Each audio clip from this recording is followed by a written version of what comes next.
어제 설교를 준비하고 있었는데 갑자기 문자 한 통이 긴 문자가 왔어요. 한 집사님이 이렇게 보내셨는데 생각지도 않았던 문자였는데 목사님 부임 10주년을 축하드립니다. 그동안 여러 어려움들이 있었음에도 불구하고 이렇게 10년 동안 함께 해주셔서 감사하고 또 본인들이 세종이라는 낯선 곳에 왔는데 또 우리 세종 선화교회를 만나고 목자교회를 만나고 또 말씀으로 가정이 세워지고 있으므로 감사한다라는 그런 감사의 마음을 전해주셨습니다.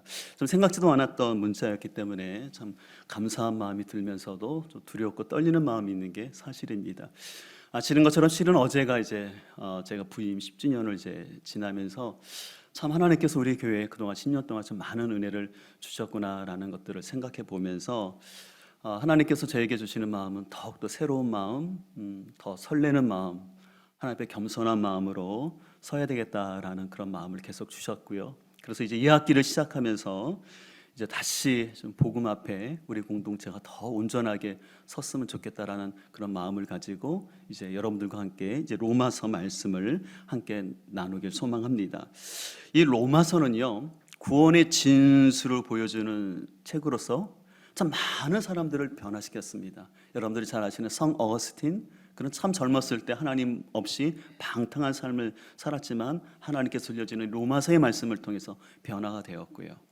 또 여러분들 존 칼빈이나 또 루터 같은 사람은 이 로마서를 가지고 종교 개혁을 일으키게 됐다는 것을 알 수 있습니다. 그래서 루터는 이렇게 얘기했습니다. 로마서는 신약 가운데서 최고의 책으로 복음을 가장 순수하게 말한다라고 이야기를 했습니다.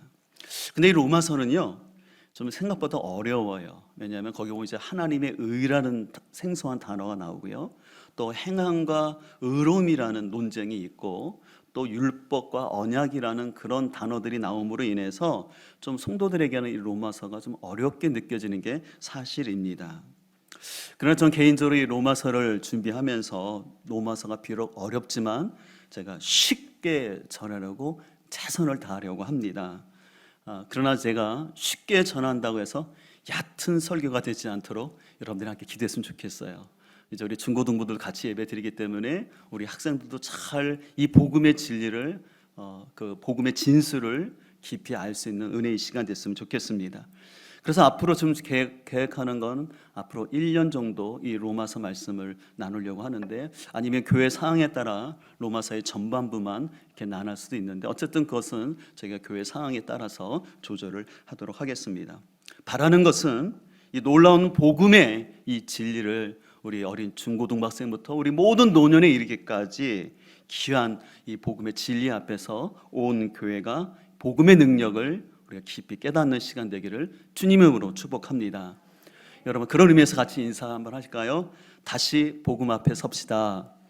예, 다시 복음 앞에 서길 소망합니다. 네, 오늘은 첫 시간으로서 복음과 정체성이라는 주제를 가지고 함께 말씀을 나누려고 하는데요, 오늘 1절 말씀을 우리 다 함께 읽도록 하겠습니다. 예수 그리스도의 종 바울은 사도로 부르심을 받아 하나님의 복음을 위하여 택정함을 입었으니. 사도 바울은 1절에서 편지 양식에 따라서 발신자인 자신을 소개하는데, 좀 충격적이게도 자신을 예수 그리스도의 종, 다른 말로 예수 그리스도의 노예라고 말합니다. 우리는 보통 자신을 소개할 때 자신이 어떤 학교를 나왔고 어떤 직함이 있고 어떤 업적들을 가졌다라고 보통 얘기하지 않습니까? 이번에 우리 교회에서 한 달 동안 4인 사색을 진행할 때 제가 강사님들을 소개할 때 이 강사님은 어디서 공부했고 또 어느 신학교에서 가르치며 또 이분이 이런 업적과 이런 성품을 가진 분이라고 대부분 이렇게 소개합니다. 그런데 오늘 사도 바울은 로마 교회, 처음 본, 아직 얼굴도 보지 못한 교회, 자기를 처음으로 소개하는데 왜 자신을 예수 그리스도의 종이라고 말했을까요? 바울이 어떤 자기 비하나 아니면 자신의 겸손함을 나타내기 위해서 이렇게 얘기했을까요? 우리는 여기서 당시 1세기 로마 사회 가운데서 종의 개념을 이해할 필요가 있는데요, 이 종이라는 단어는 헬라어로 눌로스라고 하는데 영어 단어 두 가지로 번역돼요. 하나는 servant와 slave라는 단어로 번역되는데, 이 servant라는 것은 약간의 자유가 있는 종을 말하고요, 이 슬레이브는 흔히 노예로서, 여러분들 우리 TV 볼 때 이렇게 채찍에 맞고 막 고생하는 그 노예들 있지 않습니까? 이게 두 종류로 번역이 되고 있어요. 그렇다면 오늘 사도 바울이 말하는 이 종의 개념은 일정한 자유가 있는 서번트일까요? 아니면 흔히 말하는 노예, 슬레이브를 말할까요? 예, 노예가 맞습니다. 존 메가더 목사가 쓴 슬레이브라는 책을 보게 되면 당시 로마 사회에서 노예가 어떠한 존재인지를 얘기하는데, 당시 노예는요, 가축법에 적용되었다라고 얘기합니다. 그러니까 노예는 사람으로 치지 않는다라는 거예요. 가축으로 쳤다라는 거예요. 그래서 당시에 로마 사회에서 이런 말이 있었습니다. 노예하고 당나귀는 다 똑같은데 노예는 말을 할 줄 알고 당나귀는 말을 할지 모른다. 좀 우리가 볼 때 좀 충격적이지만 2000년 전 1세기 로마 사회에서는요, 노예를 사람 취급하지 않았고, 그래서 가축처럼 취급했고 주인을 위한 소모품처럼 생각하는 시대였습니다. 그렇다면 자신의 출생 배경과 배움, 또 자신의 사역 경험들을 자랑해도 부족할 판에 왜 사도 바울은 자신이 예수 그리스도의 종, 노예라고 소개했을까요? 그것은 그가 예수 그리스도를 만나기 전 자신의 실체를 깨달았기 때문에 그렇습니다. 요즘 우리가 갈라디아서를 큐티하고 있는데, 갈라디아서를 보게 되면 그가 참으로 하나님을 향해서 열심히 있었던 사람이었습니다. 그러나 그는 하나님을 향한 열심이 있었지만 그것이 하나님의 말씀 안에 기반하지 아니했던, 그래서 자기가 주인 되어서 자기 열심으로 하려던 모습을 깨닫게 되었지요. 그래서 자신의 모습을 살펴보니까 참으로 자기는 죄의 노예된 존재였다라는 것을, 자기가 율법을 통해서 의롭게 살기를 소망했지만 자신이 결코 의롭지 못하다는 사실을 그는 깨닫게 되었습니다. 근데 바로 그런 자신을 예수 그리스도께서 다메섹이라는 곳에서 만나 주심으로 인해서 그 율법과 죄의 종로로 타고 있었던 자신을 해방시켜 주셨기 때문에 오늘 사도 바울은 이제 자신이 하나님의 소유가, 하나님의 백성이 되었다라고 얘기합니다. 앞서도 얘기한 것처럼 1세기 로마 사회에서는요, 그 종이 두 종류가 있어서 교사나 또 의사나 요리사 같은 일정한 자유가 있는 서번트의 개념도 있었지만, 아까 말한 것처럼 주인에게 심한 채찍질을 당하면서 심지어 목욕물을 뜨겁게 했다거나 아니면 파리를 날리겠다라는 이유 때문에 죽기도 하는 그런 노예들도 있었어요. 근데 공통점이 있어요. 이 서번트나 슬레이브의 공통점이 있는데 그것은 주인에게 소속됐다라는 거예요. 주인에게 속했다라는 그 개념이 중요합니다. 그래서 당시 문화에서는요, 종이 내가 어떤 주인에게 속하였는가, 내가 어느 가문의 종인가가 중요한 이슈였습니다. 그래서 특별히 사회적으로 명성이 있고 또한 인품이 좋은 사람의 종이 되면 그 종은요, 그것을 영광스럽게 생각해요. 그래서 나중에 자기가 일정한 자유인이 된 다음에도 나는 어느 주인의 종이었다라고 얘기합니다. 그래서 심지어는 자신의 묘비명에다가도 나는 어느 누구의 종이었다라고 기록을 했다고 합니다. 여러분, 이 같은 그 당시의 문화를 배경으로 해서 오늘 사도 바울이 자신을 예수 그리스도의 종, 노예라고 이렇게 얘기한 것은 뭐냐면, 자신이 만난 예수님이야말로 하나님이 구약에서 약속하셨던 메시아, 다시 말해서 구원자라는 사실을 알았기 때문에 자신은 예수 그리스도의 종, 노예가 되는 것이 전혀 부끄럽지 아니하고 오히려 자랑스럽게 생각했습니다. 그렇기 때문에 사도 바울은 로마서 1장 16절에서 이렇게 고백합니다. 우리 같이 한번 읽도록 할까요? 내가 복음을 부끄러워하지 아니하노니 이 복음은 모든 믿는 자에게 구원을 주시는 하나님의 능력이 됨이라. 먼저는 유대인에게요, 그리고 헬라인에게로다. 예, 오늘 사도 바울은 얘기합니다. 내가 복음을 부끄러워하지 않는다라는 거예요. 왜냐하면 이 복음은 모든 믿는 자에게 구원을 주시는 능력이라는 것이에요. 그래서 그 복음은 유대인이나 헬라인이나 차별하지 않는다라는 거예요. 더 나아가서 이 복음은 자유인이나 종이나 차별하지 않는다는 것을 알게 됐던 것입니다. 바울은 과거 자신의 힘과 지혜로 살려 할 때는 죄에서 벗어날 수 없었습니다. 그는 죄의 노예였고 율법의 종이었습니다.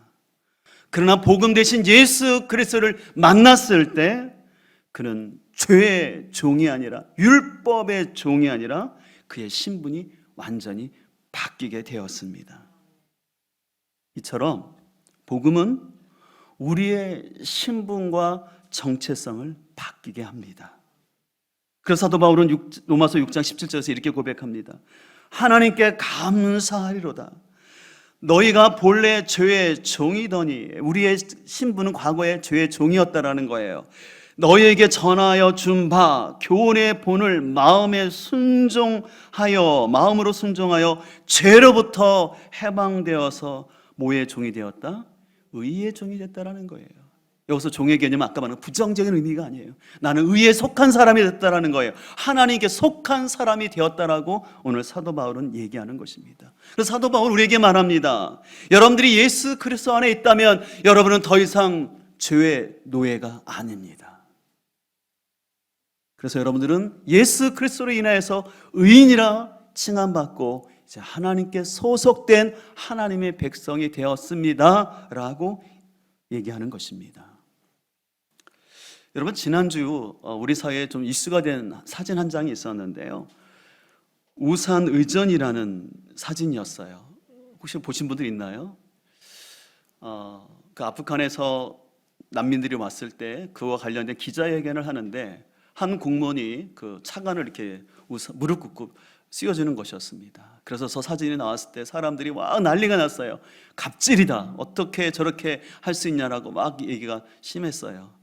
나중에 알고 봤더니 그 기자들이 사진을 찍는데 저 뒤에 우산 쓴 공무원이 보이니까 불편하니까 기자들이 얘기해가지고 무릎 꿇으라고 했다고 합니다. 어쨌든 간에 저는 논란이 있었는데 우리 사회에서는요, 누군가에게 종이 되거나 아니 흔히 말로 갑질을 당하거나 누구에게 부당한 지시를 받는 것에 굉장히 우리 사회는 분노가 있습니다. 공정을 외칩니다. 그러나 오늘 사도 바울은 자신이 자원하여 예수 그리스도의 노예라고 고백합니다. 그 이유는 아까도 말씀드린 것처럼 하나님의 복음의 능력이 무엇인지를 알았기 때문이 그렇습니다.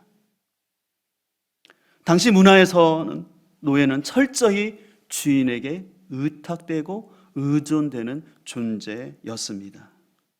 그래서 아까도 말한 것처럼 때로는 좋은 주인을 만나게 되면 그 사람은 오히려 그 주인의 노예가 되므로 자신의 삶이 더 풍성해지고 안정감을 느낄 수 있기 때문에 오히려 자기가 자유인이 된 다음에도 나는 누구누구의 종으로 살기를 원합니다라고 그런 고백을 했다고 합니다. 여러분들, 이런 차원에서 우리가 복음 대신 예수님을 바로 깨닫게 되고 예수님께 여러분들이 소속되어지고 여러분의 삶을 예수님께 맡긴다면 훨씬 여러분의 삶이 자유하고 풍성하게 될 줄 믿습니다.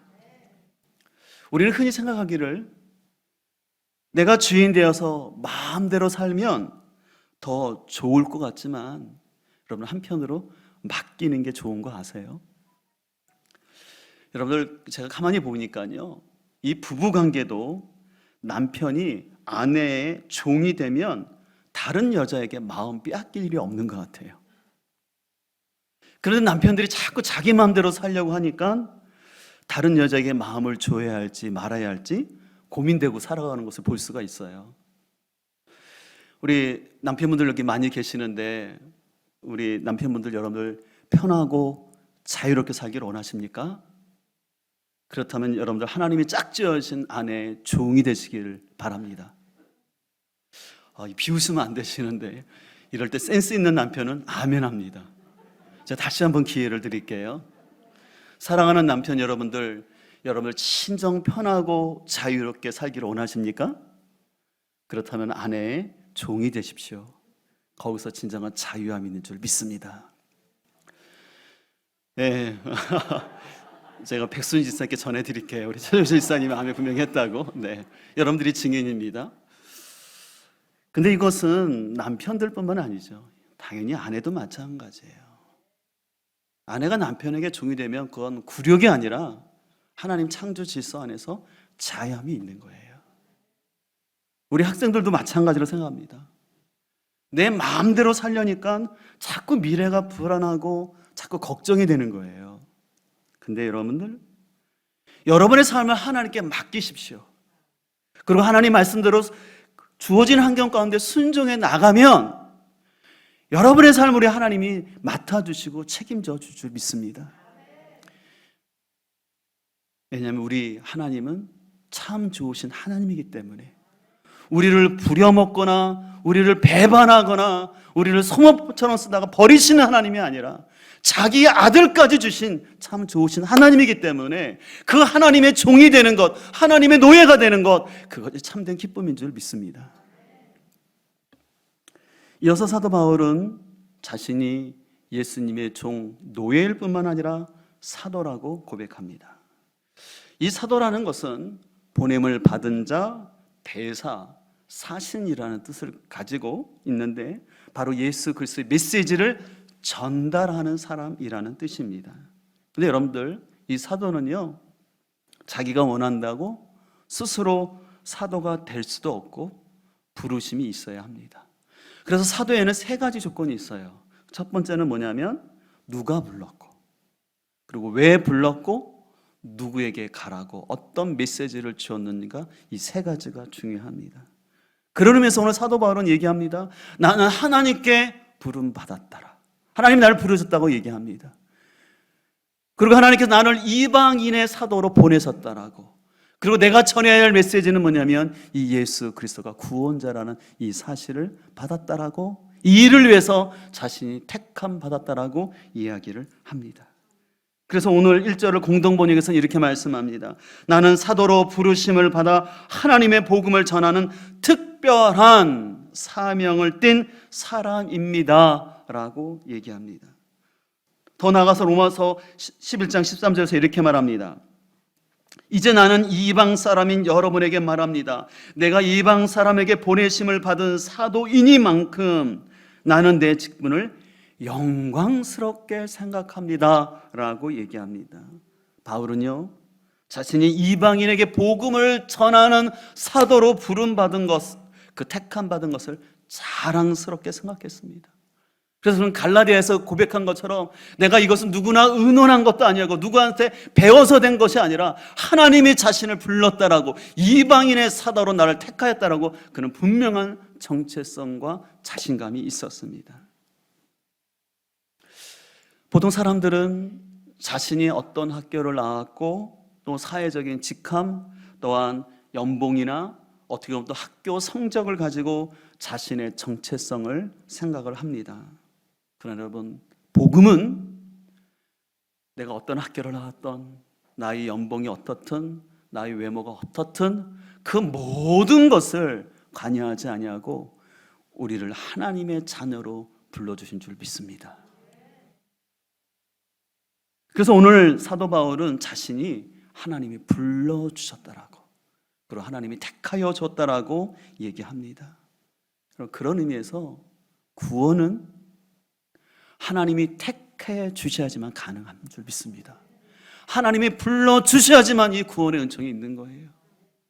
제가 목회를 하면서 수많은 사람들에게 전도해보고 또한 교회에 온 사람들에게 양육도 해보지만 목회하면서 느끼는 것은 뭐냐면 구원은 하나님이 택함이구나. 사람이 노력한다고 되는 게 아니구나. 사람이 가르친다고 되는 게 아니라 진정 구원받는 것은 하나님의 부르심이요 택함이요, 그러기 때문에 은혜인 줄 믿습니다. 더 나아가서 로마서 1장 7절은 이렇게 말합니다. 7절을 같이 읽겠습니다.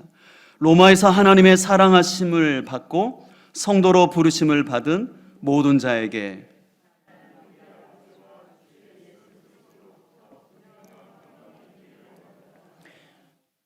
오늘 7절을 보게 되면 이제 로마서를 읽게 되는 수신자가 나오는데 바로 로마에 있는 성도 성도들이라고 얘기합니다. 이 성도라는 것은 거룩한 무리, 구별된 백성이라는 뜻입니다. 그런 의미에서 여러분들 실은 사도와 마찬가지로 성도는 아무나 될 수 있는 게 아닙니다. 내가 되고 싶다고 성도가 되는 게 아니에요. 특별히 우리 한국교회 성도들이 참 조심해야 될 것은 뭐냐면 성도의 직분을 어떻게 생각하냐면 장로나 집사 다음에 있는 그런 위치로 생각하고 자신을 집사로 불러주지 않는 것에 대해서 되게 서운하게 생각하는데 그거 아닌 거예요. 아시죠? 그렇죠? 우리는 모두가 성도인 줄 믿습니다. 그래서 여러분들 우리 모든 성도들은요 하나님께 택함 받고 부름받은 그 존재인 거예요. 그래서 그것이 특권이고 축복입니다. 그러나 실은 우리의 모습을 보면 현재 우리의 모습을 보게 되면 거룩한 모습이라고는 요즘 젊은 세대의 말대로 1도 없어요. 그렇죠? 우리 자신을 봐도 느끼지 않습니까? 내 안에 거룩함이 없는 걸 너무나 잘 압니다. 그러나 그럼에도 불구하고 우리가 예수 그리스도를 믿음으로 말미암아 우리는 하나님 앞에 사랑받는 성도가 된 줄 믿습니다. 그래서 오늘 7절을 다시 한번 보세요. 로마에서 하나님의 모험을 받고요, 사랑하심을 받고 성도로 부르심 받은 우리들이라는 것이에요. 성도는 하나님의 사랑하심을 받은 존재입니다.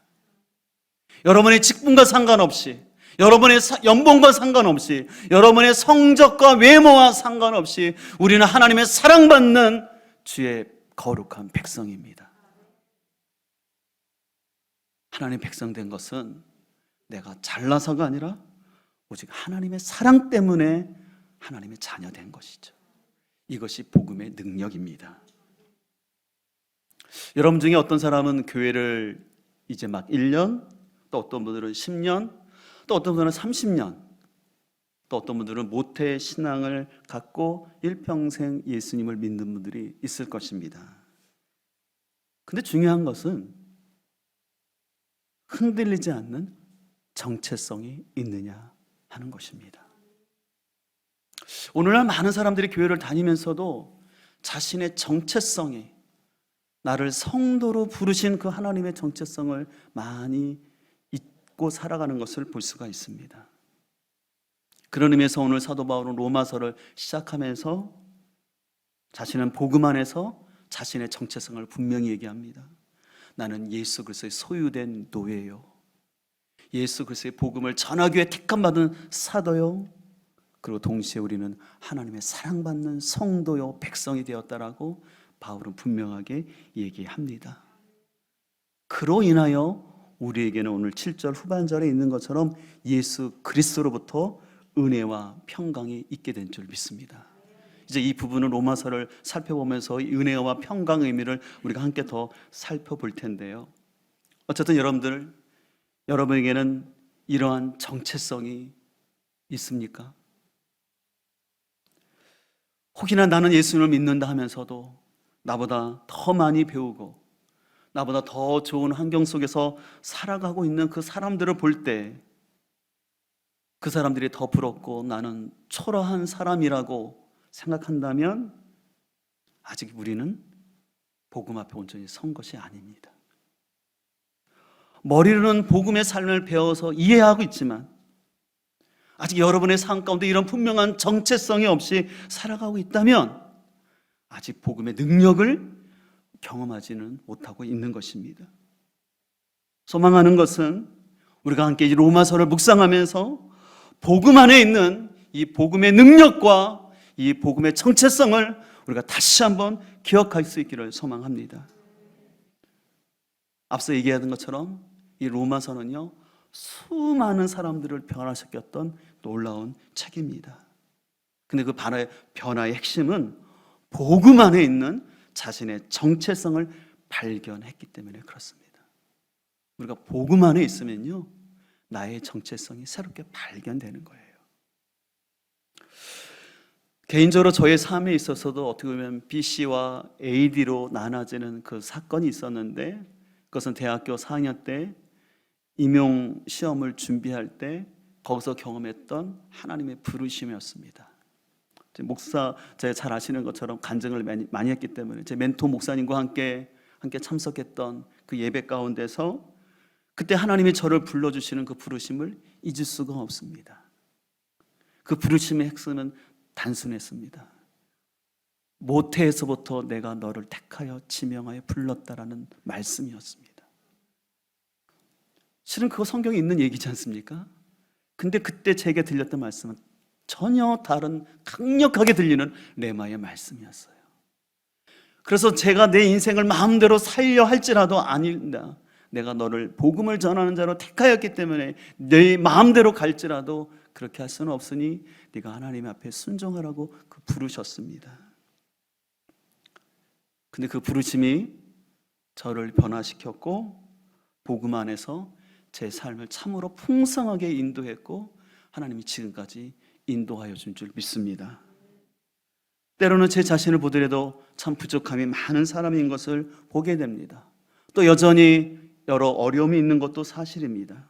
그러나 저를 부르신 하나님의 부르심은 후회함이 없었기 때문에 그 하나님은 안전하시기 때문에 인생에 있어서의 어려움들은 능히 극복해갈 힘이 있는 줄 믿습니다. 나에게 있는 것이 아니라 나를 부르신 하나님이 능력이 있기 때문에 그것이 가능한 줄 믿습니다.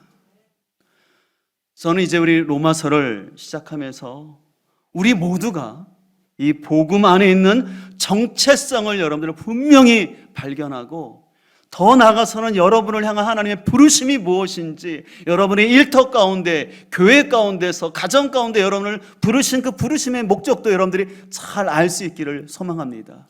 그냥 그럭저럭 살아가는 인생이 되지 마시고 하나님 안에서 여러분들을, 우리 모두를 사도로 부르셨다는 사실을 기억하시고 여러분들이 직장 가운데 보내심 받은 사도로서, 가정 가운데 보내심 받은 사도로서, 또 교회 가운데 보내심 받은 사도로서의 그 사명을 감당할 수 있기를 소망합니다. 그런 의미에서 이번 주 수요일 날 재직 세미나가 있는데 함께 여러분 순종해서 나오셨으면 좋겠어요. 안 되시는 분들은 온라인을 통해서 좀 들으셨으면 좋겠어요. 과연 재직이라는 게 무엇인지 그냥 직분만 걸쳐놓는 그런 재직 마시고요, 진짜 하나님의 부르심 앞에 온전히 반응할 수 있는 우리 모두가 되기를 간절히 소망합니다. 그런 의미에서 로마서를 시작하면서 저는 오늘 1절 말씀을 우리가 좀 다 함께 암송했으면 좋겠어요. 예수 그리스도의 종 바울은 사도로 부르심을 받아 하나님의 복음을 위하여 택정함을 입었으니, 이 말씀을 여러분들이 좀 한 주간 깊이 좀 묵상했으면 좋겠어요. 그래서 우리 교회에서 이번 로마서 필사 성경을 준비했거든요.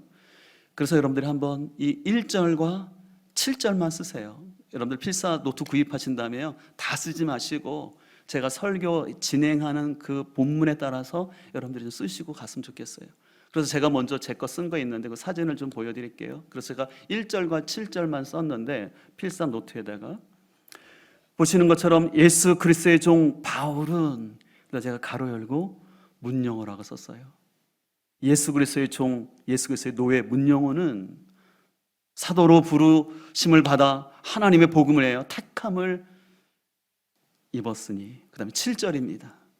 로마에서 하나님의 사랑하심을 받고 성도로 부르심을 받은 모든 자, 거기에 저도 속하니까 문영호를 써놨어요.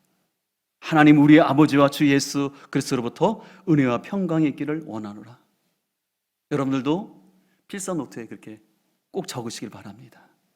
혹시 필사 노트를 안 사시는 분들은 여러분 성경책에 쓰셔요.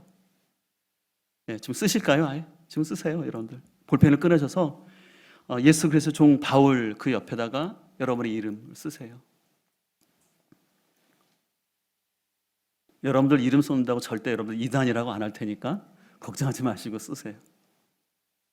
그리고 또 7절 모든 자, 거기다가 표시를 해놓고 모든 자 옆에 아니면 그 아래다가 여러분의 이름을 쓰시기 바랍니다. 그래서 여러분 한 주간 동안 이 1절과 7절 말씀을 깊이 묵상하면서 여러분들이 복음 안에서 여러분의 정체성을 다시 한번 여러분들이 잘 세워갈 수 있기를 축복합니다. 이제 오늘 침례식이 있는데, 침례식은요, 우리의 정체성을 고백하는 신앙의 표현입니다. 여러분 아시는 거죠? 침례는 내가 예수 그리스도와 함께 죽고 그다음에 예수 그리스도와 함께 부활하여서 새 삶을 삽니다라는 내 신앙의 고백입니다. 침례를 통해서 나는 그리스도와 연합하는 거죠. 또 내가 그리스도와 연합할 뿐 아니라 나는 그리스도의 몸인 교회와 연합하는 그 정체성을 고백하는 너무나 귀한 이식입니다. 특별히 오늘 네 분의 침례식을 받는데, 코로나 상황 속에서도 이렇게 침례받는 우리 네 분을 여러분들 진심으로 축하해 줄 수 있기를 소망합니다. 그래서 저는 소망하는 것은 참된 복음의 의미를 우리가 알고 깨달아서 우리 교회 가운데서 진정한 신자의 침례가 이루어지기를 소망합니다. 교회 다닌다고 침례받는 것이 아니라 믿는 자의 침례가, 예수 그리스도의 복음을 온전히 알고 그 신앙 고백 가운데 침례받는 사람들이 세워지길 소망합니다. 특별히 제 마음 가운데 욕심이 있어요. 함께 예배드리는 우리 중고등부 학생들도 이 로마서의 말씀을 깊이 같이 묵상하면서 내년에 로마서가 끝날 쯤 됐을 때 우리 학생들이 자원하여서 이 복음의 진리를 알므로 인하여서 우리 학생들이 인격적으로 하나님 앞에 반응하면서 침례받을 수 있는 그 은혜가 있기를 소망합니다. 이제 우리 어른들은요, 우리 자녀들이 복음 대신 예수님을 만나 변화되도록 우리 공동체와 가정과 우리 교사들이 힘을 합하여 더욱더 격려하고 그들을 위한 수고를 아끼지 않기를 소망합니다. 그래서 우리 자녀들이 그냥 과거에 교회에 나왔던 것, 그냥 성탄절에 크리스마스 때 나왔던 것이 추억으로만 얘기하지 아니하고, 또 오늘날 교회를 나오지만 이 복음의 능력을 잃어버리고 그저 맹숭맹숭 아니면 체면 때문에 그냥 어쩔 수 없이 나오는 그런 믿음이 아니라 복음 안에서 내가 예수 그리스도의 노예가 되는 것을 부끄러워하지 아니하고 복음 안에서 내가 하나님의 사도로 부르심 받았다라는 그 확신을 가지고 하나님 보내신 곳에서 사명을 잘 감당할 수 있는 우리 공동체가 될 수 있기를 주님으로 축복합니다. 이를 위해서 우리 공동체가 다시 한번 복음 앞에 설 수 있기를 소망합니다.